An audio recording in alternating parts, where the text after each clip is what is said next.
Hey, I'm Melinda and I'm 37, female. It's crazy how one seemingly insignificant moment can change the entire trajectory of your life, you know?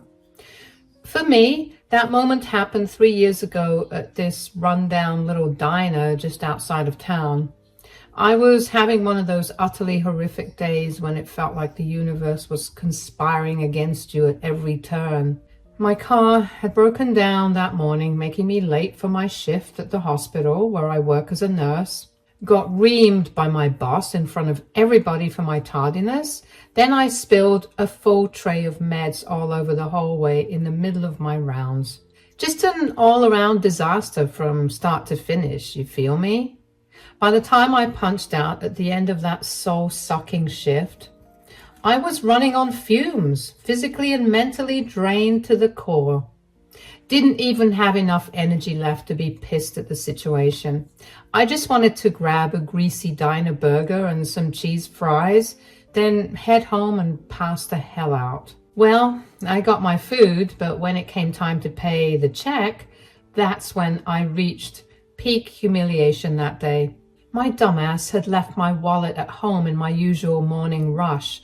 I started apologizing profusely to the pimply-faced teenage clerk behind the register, scrambling in vain to come up with some cash or a way to settle my bill.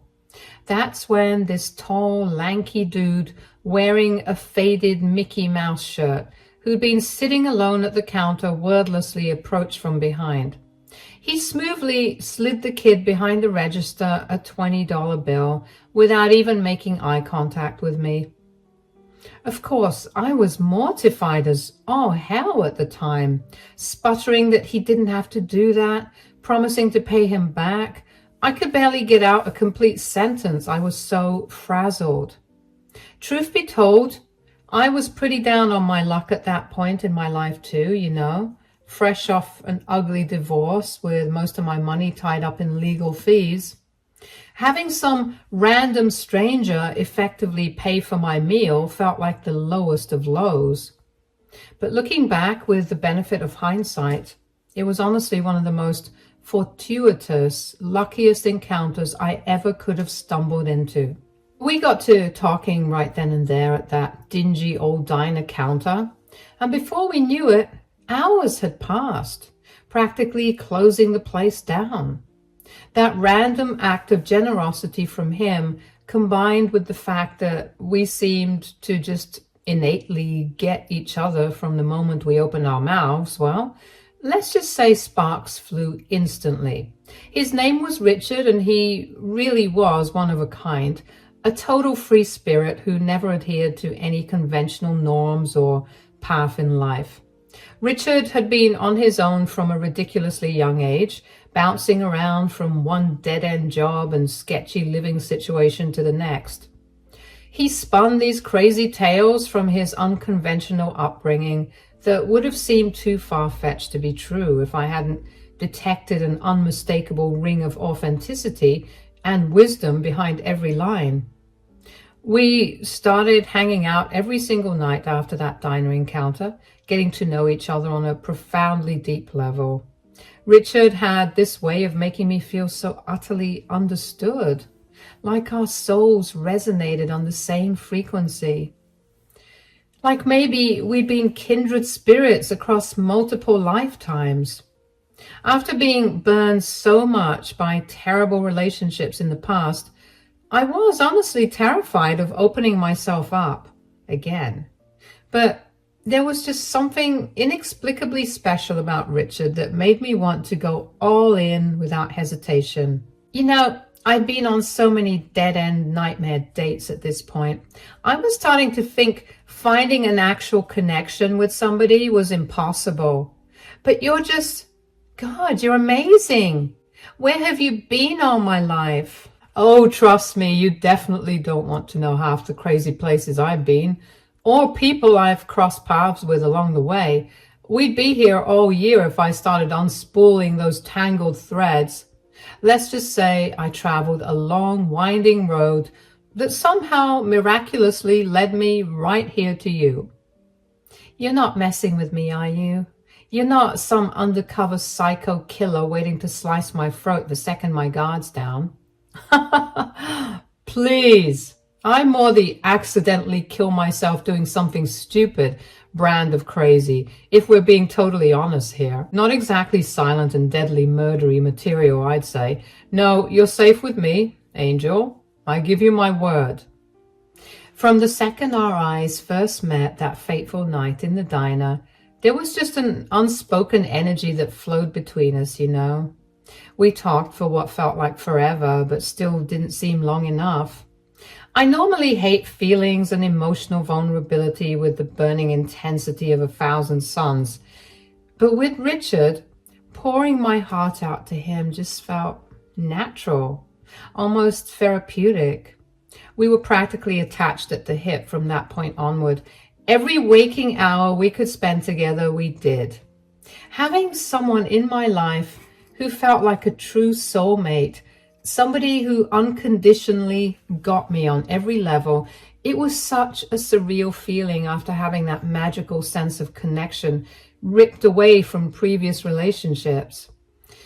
2 years of virtually inseparable dating flew by before we finally decided it was time to take the plunge and make our union official for life.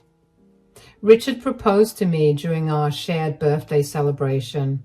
We somehow managed to be born on the exact same day, just 5 years apart. August 27th will forever hold a permanently sacred place in my heart. We decided to tie the knot then and there on that birthday and elope, our 35th and 40th respectively. I'd never felt luckier, more blessed than I did on that beautiful sunny day in the local park, professing my eternal love and commitment in front of the few friends we'd accumulated over the years. I want you to know something, babe. You are everything to me, you hear? We might not have the biggest crew around to roll deep with us today, but you and me against the world is more than enough for this lone wolf. As long as I have you by my side, that's all I'll ever need to be deliriously happy for the rest of our lives. I freaking love you, Melinda. Let's go be infinite together. Oh, babe, I love you too. So, so much. And I promise I'll always be here with you. We've got each other now and for eternity. Against all odds, we found our person, our twin flames in this crazy mixed up world. Nothing will ever tear us apart. I believe that down to my very core. Big mistake, huh? So naive. So eager to finally unearth the fairy tale happily ever after ending that had eluded me for so long. But I was head over heels for Richard. With him, I thought the stars had aligned in our favor for good this time. That nothing could ever untie the sacred knots binding our eternal union. For the first few months after our wedding, everything was absolute bliss.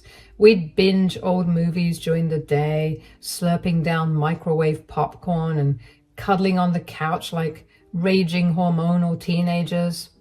Throw darts out back in the yard, coming up with corny rhymes while getting wasted on beers. We still weren't rich by any means, but with me working double shifts at the hospital and Richard pulling cash under the table with his odd jobs, we always managed to just skate by well enough. Modest little beige rental home, a used Toyota Camry, the bare essentials in terms of furniture and cheap clothes from thrift stores. But man, we were more than content with our simple life. Had all the real wealth and belonging we'd ever need just wrapped up in each other. That sense of blind, intoxicating bliss only made the sudden reveal of Richard's dark secret hurt so much more. There was no easing into the harsh reality that the man I loved more than life itself had essentially been living a double life behind my back. I'd always kind of brushed aside Richard's occasional insistence that he needed to take random solo days where I couldn't look for him or expect to hear from him at all. Just rationalized it as him needing some free-spirited me time, you know. Harmless eccentricities from a guy who was proudly allergic to conformity and social conventions. But him vanishing without warning like that became a way more frequent occurrence as the months went on. It went from once every couple of weeks to once a week to several times per week, where he'd be gone for an entire day or overnight, before just randomly reappearing again.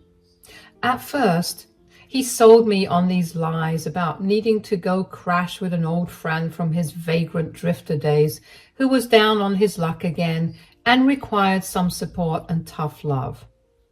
I was skeptical for sure, but Richard could be so silver-tongued and persuasive when he wanted to be.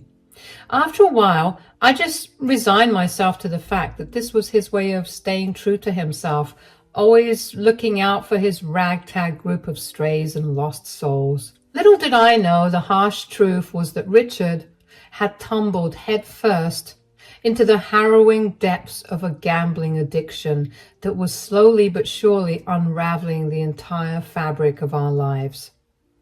It started small at first, betting a few bucks here and there, spinning a fable about hitting an underground poker room when he'd be gone for those random stretches. But I'm guessing the thrill of those early wins fermented into something much darker and more overpowering before long.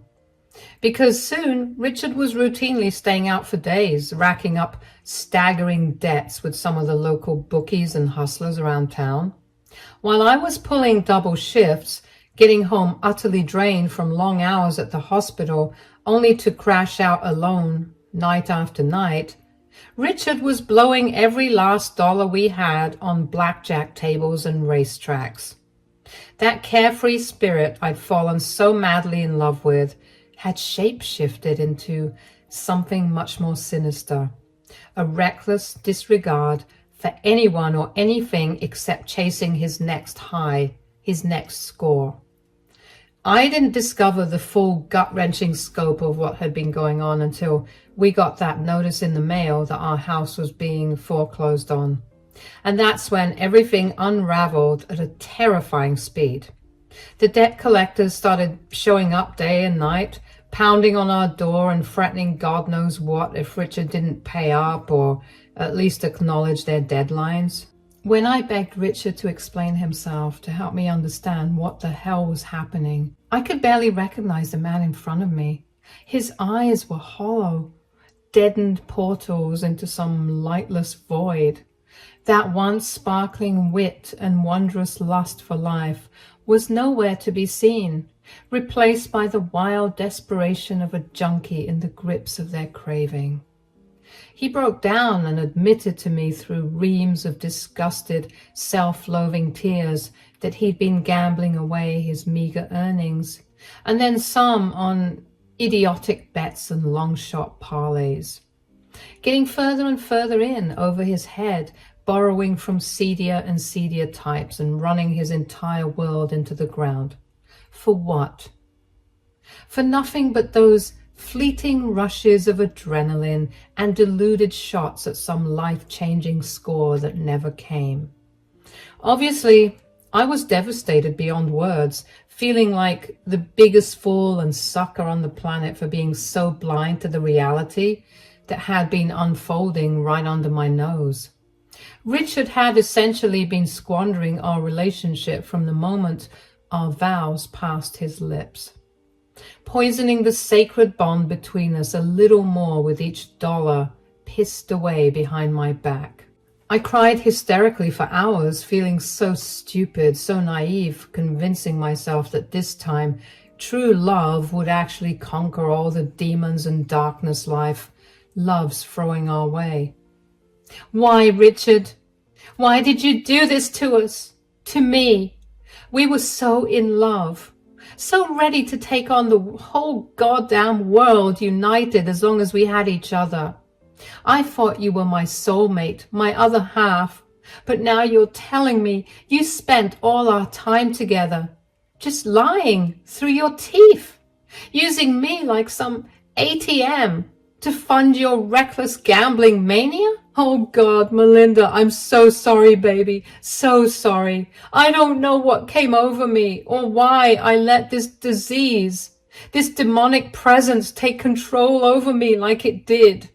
You have to know you're the only thing in this miserable existence I've ever truly loved and cherished. But I became weak, a pathetic, sniveling shell of a man addicted to the rush of the action, always chasing my way out of the hole until it swallowed me whole. Save it, Richard. Your words stopped holding any meaning for me the second I realized our love, no, my love, meant absolutely nothing to you. All those vows, all those promises to cherish and stand by one another, just meaningless lies, just like everything else you've been feeding me. I can't even look at you anymore without feeling nauseous. We tried to make it work after that initial eruption, but the writing was on the wall. My trust had been obliterated in Richard, probably for good. It was only a matter of time before one of his ticked-off debtors came violently collecting what they were owed, probably putting me at risk too. Within a month, Richard had blown through our life savings account, trying to chase his losses, maxing out whatever credit cards he could dig up in my name. And that was pretty much the end of the road. I moved back in with my sister, hanging my head in embarrassment and shame at the predicament I'd gotten myself into, chasing after some fairy tale romance that had proved too good to be true. Richard just walked away, refusing to let me try and salvage anything for us. Like he knew he'd dug his own grave already, so why postpone the inevitable? He just gave up, reverted back to his old drifter ways, operating in the shadows and constantly evading whoever was hunting him over his sizable gambling debts. For a little while there, despite the absolute devastation, I tried to cling to the slimmest strands of hope that maybe Richard would find his way back to me. That old dazzling spark would reignite behind his eyes and shatter the darkness consuming him from within. He'd turn over a fresh leaf, wrestle those demons under control, and we could try giving our love another shot. But of course, reality had much crueler plans in store. You see, around a month after Richard walked out on the smoldering wreckage of our life together, I received an unexpected late-night call that shattered whatever fragile optimism still remained. It was from one of Richard's skeezy bookie friends, the same losers he'd been routinely blowing our life savings with, no doubt. The guy's slurred voice cracked with muffled sobs as he struggled to force out an incomprehensible account of the events that had taken place earlier that evening. From what I could piece together through the hysterics, Richard had apparently traveled up to the coastal cliffs outside of town, one of the first meaningful places we'd visited together early in our relationship. Except on this evening, plastered out of his mind and seemingly at the lowest depths of his depressive spiral, Richard had stumbled around in the darkness a bit too close to that precarious ledge. Multiple supposed eyewitnesses claimed to have seen Richard pacing aimlessly, gripped by total incoherence as the uncapped bottle of bottom-shelf whiskey dangled limply from his fingertips.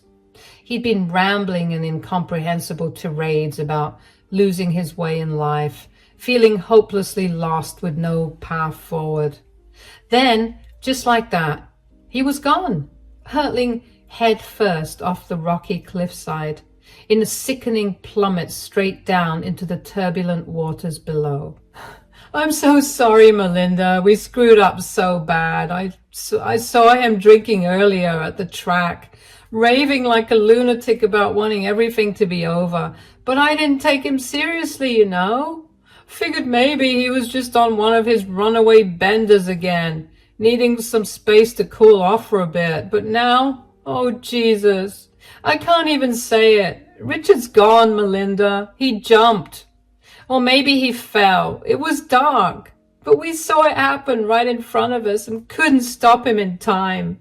In the space of that phone call, the remnants of my world had been razed to the ground all over again, as a sickening blend of shock, sorrow, and regret detonated in the pit of my stomach. How could this be the tragic ending, awaiting that fateful love story that had once seemed destined to last for eternities? Where had we gone so cosmically wrong to arrive at such a horrifically poetic conclusion?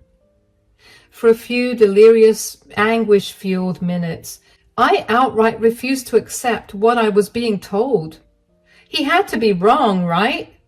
This was just some colossally unfunny prank that Richard's degenerate friend was pulling for whatever demented reason. I became absolutely unhinged, screaming into the phone about the sick bastard better not be lying, not toying with me when it came to my husband's life like that. But eventually, I had to face the facts. The friend was able to pull himself together just enough to explain, between those guttural, heaving sobs, how Richard's body had essentially been completely obliterated by the sheer velocity of his cliff plunge. He claimed to have made visual confirmation of the scene for himself in person, a grisly tableau of scattered, dismembered appendages splayed out all over the jagged rock faces, red-stained waters going back and forth with the tide. Nothing more than an inconceivable horror show fit for the sickest gore flick. I can't even put into words how brutal and gnarly it looked down there, man. Like his body just exploded on impact, instantly smearing itself all across those razor-sharp cliffs. Christ, I'm gonna need years of therapy just from witnessing that nightmare fuel for 30 seconds. We recovered like one partial limb, but the rest of him is just freaking gone, you know what I'm saying? Immediately, I broke down in hysterical convulsions, howling at the top of my lungs with ungodly shrieks of anguish. How could this be real? How had everything hit the fan to this catastrophic degree in what felt like the blink of an eye?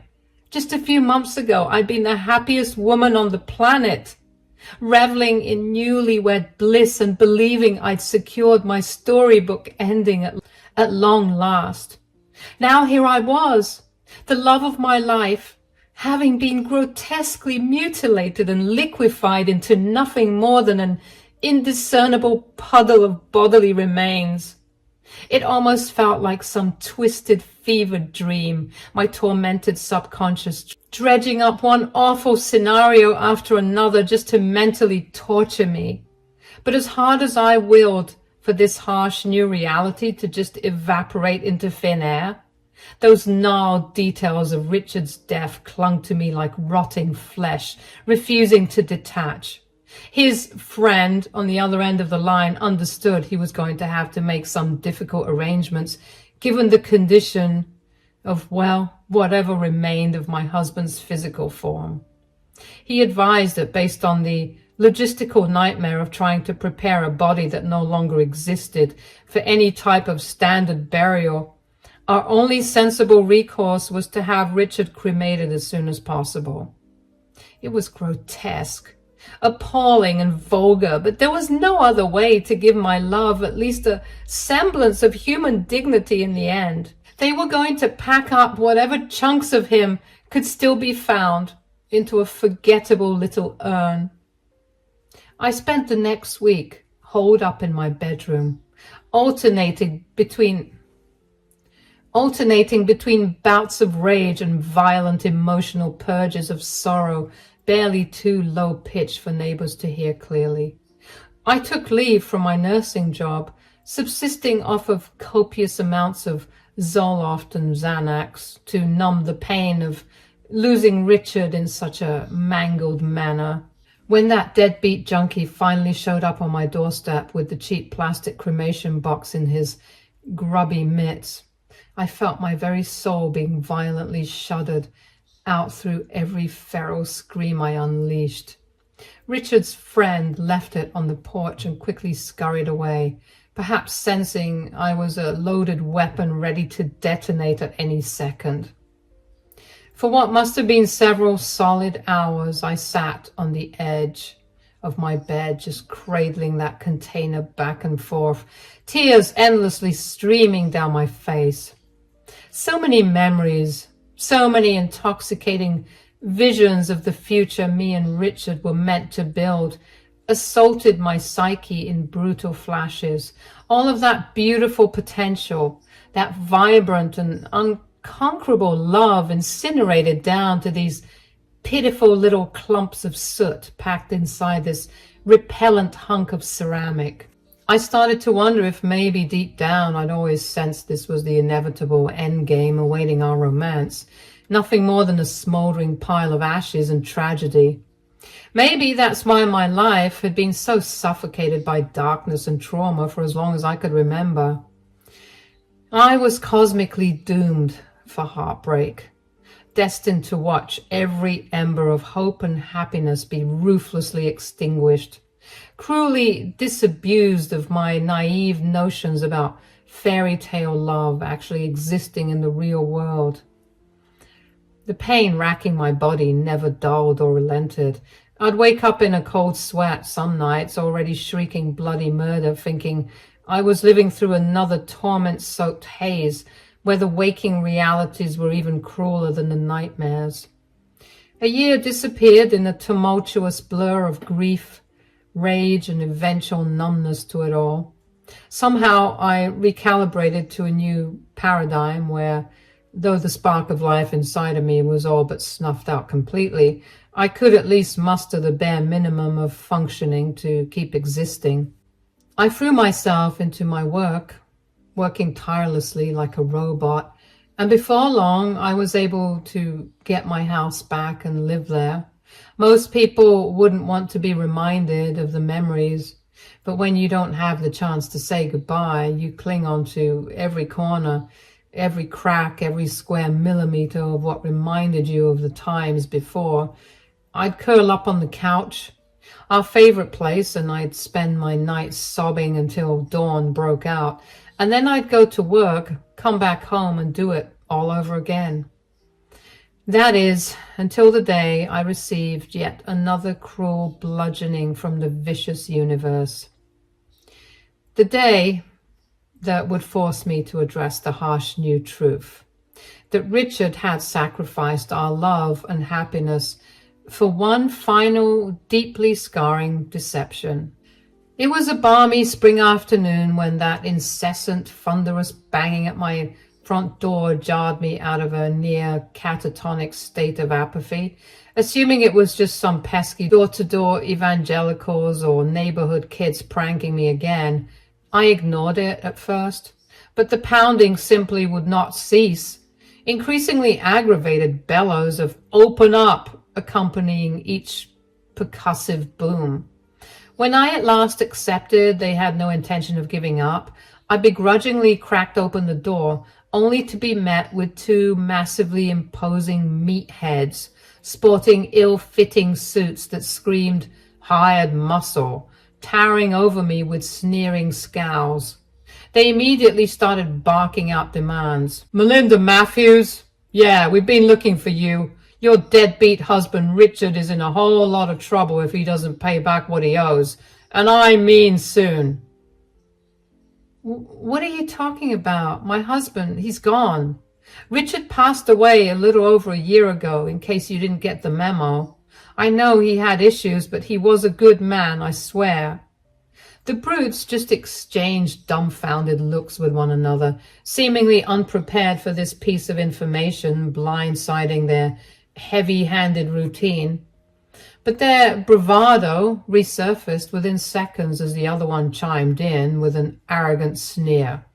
"Oh, he's gone all right. Playing games trying to skip out on his debts. We're not buying that load of crap, lady. You better not be hiding him either." That's when the first gorilla reached into his inside jacket pocket and whipped out his cell phone, quickly thumbing through to pull up some kind of video footage. He shoved the screen right in my face with a grunt. I assured them that I didn't know what they were talking about and that they should leave me alone. But before I could close the door, Thing One said, "Then I guess you're going to have to explain who the hell this is, because it sure looks an awful lot like your dearly departed hubby to me." My jaw practically unhinged from my skull as I studied the grainy clip playing out on the thug's phone. Sure enough, there was unmistakably Richard, or at least what remained of his pathetic, washed-up existence.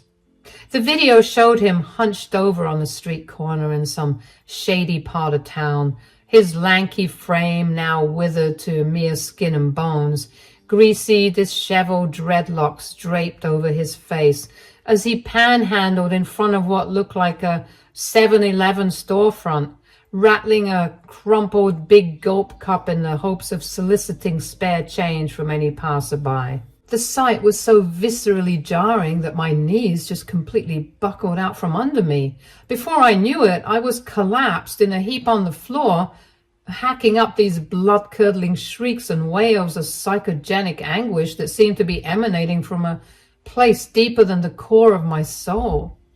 I shook my head violently, insisting between convulsive dry heaves that the two men had been misinformed somehow, that there was no way in hell this sunken anonymous vagrant could possibly be my beloved Richard. I was absolutely beside myself, completely untethered from any last fray of reality still loosely hanging on. The hired gunslingers tried calming me down, setting aside their false bravado for a few moments of human decency as one of them propped me up from the floor and got the mug that was on the coffee table and handed it to me to drink.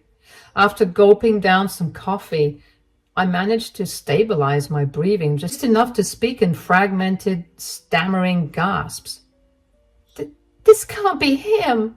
You're making a terrible mistake, I swear. My husband Richard, he died over a year ago now. Fell off the cliffs up past the highway here, out towards the ocean." They both studied my face, I guess to see whether I was lying or not.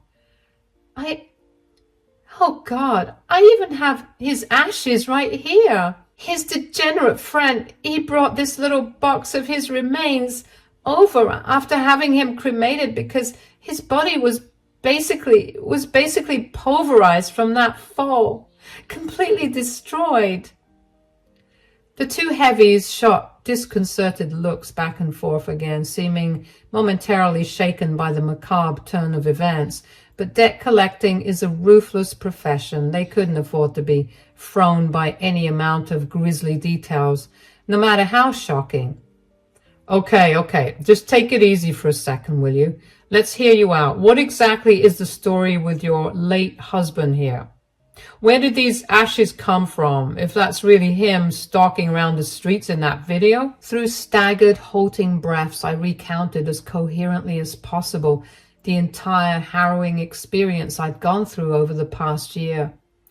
Everything from discovering Richard's gambling addiction to his friend's fateful phone call the night he plunged off the cliffside, to my agonizing weeks spent mourning the charred remnants of the only man I'd ever truly loved. I even pulled the cheap plastic urn off the shelf and clutched it close, like somehow its presence could validate the authenticity of my words.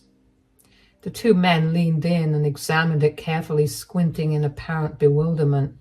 After what felt like an eternity of silence, one of them let out a guttural chuckle that rapidly blossomed into a raucous, full-throated laughter. He was looking over at his partner while wheezing through spurts of gasping laughter. Can you believe this, Broad? Oh boy, looks like your hubby was an even bigger sleazebag than we could have imagined. Well, I'll be damned. That crazy son of a gun is still out there running the long con on you, ain't he? I was utterly horrified, mouth wide open as my brain tried to process the sickening realization I could already sense barreling down the tracks. The other thug confirmed my worst fears by tapping the urn condescendingly. "Sweetheart, I hate to be the one breaking this to you, but it looks like your junkie hubby just bilked you for one final score before bouncing for good. The only remains in that tacky little urn are the remnants of his shattered marriage vows. Nothing more, nothing less." The room started spinning as I felt what little air remained in my lungs getting expelled out of my body. Richard hadn't fallen off that cliff at all. It was all an elaborately orchestrated farce. Everything from his dear friend's hysterical call, delivering that horrifying news, to the curt instructions that the only recourse was to cremate whatever remained of his gruesome remains. Wow. That miserable lying sack of crap had conspired with his deadbeat gambler buddy to fake his own death, all as a twisted final bid to escape the mountain of debt he'd incurred over his addictive binges, to disappear off the face of the planet scot-free, leaving me to pick up all the broken pieces by convincing me he'd horrifically died.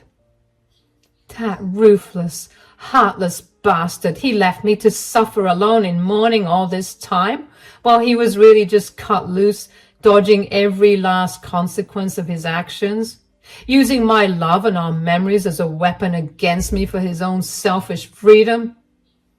Sucks to be you, Toots, but hey, on the bright side, at least this little revelation just saved you from paying his dues when we come to collect on what your low-life former husband still owes. We'll find him and get our money's worth, eventually. As venom poured off my trembling lips, I felt every last vestige of the love I'd once had for Richard finally wither away into dust. Whatever minuscule glimmers of hope I'd been naively clinging to about us, somehow reconciling, after all this, burned up in the wake of his betrayal.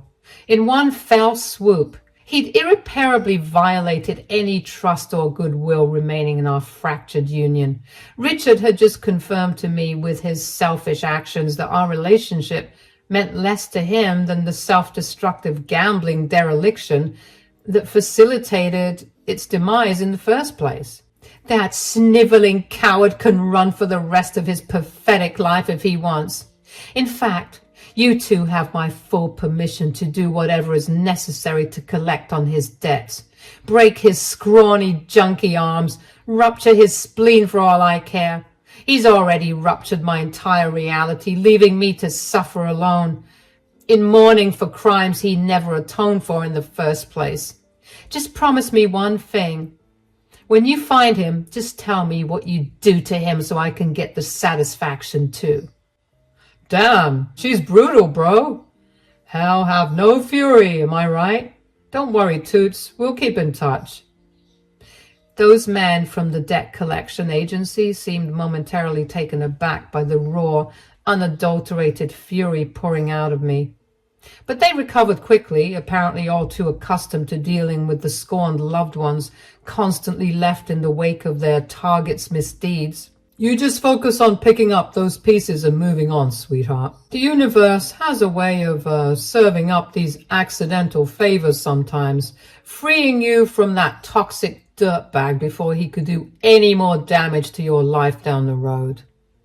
That's the truth. And don't you worry about Richie Rich out there anyways. Guys like us have a knack for smoking out even the most elusive little roaches when we need to collect what's owed.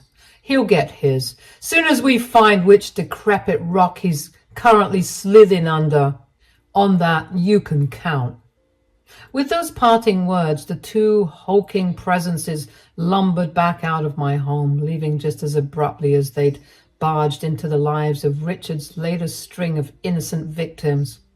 I just sat there for the longest time, in a strange state of simultaneous shock and calm, feeling an odd sense of emancipation amidst the anguish. Those men were right. As much as this reopened wound cut me deeply, at least now I could fully let go of the Richard I loved. The lying schemer who trapped me in the cruelest of deceptions was clearly never the real him in the first place. Just a mirage. a facade he'd expertly crafted to lure me into getting conned. It was incredibly painful, but also profoundly freeing in its own twisted way. Like I'd been accidentally awoken from a hellish dream, now free to start manifesting the life I deserved into existence. Whatever path lay ahead, I could begin paving it without the constant burden of a deceptive leech dragging me in the wrong direction any longer. Would those vicious thugs actually track Richard down to settle his debts once and for all? Part of me hoped they'd make good on their ominous promises if they did manage to locate him, that they'd finally hold him accountable for his litany of misdeeds. Another part felt the most fitting punishment was simply to let him fester away into irrelevance in whatever sewer he'd been forced to take refuge in. I still haven't heard from those guys, but I'm still waiting.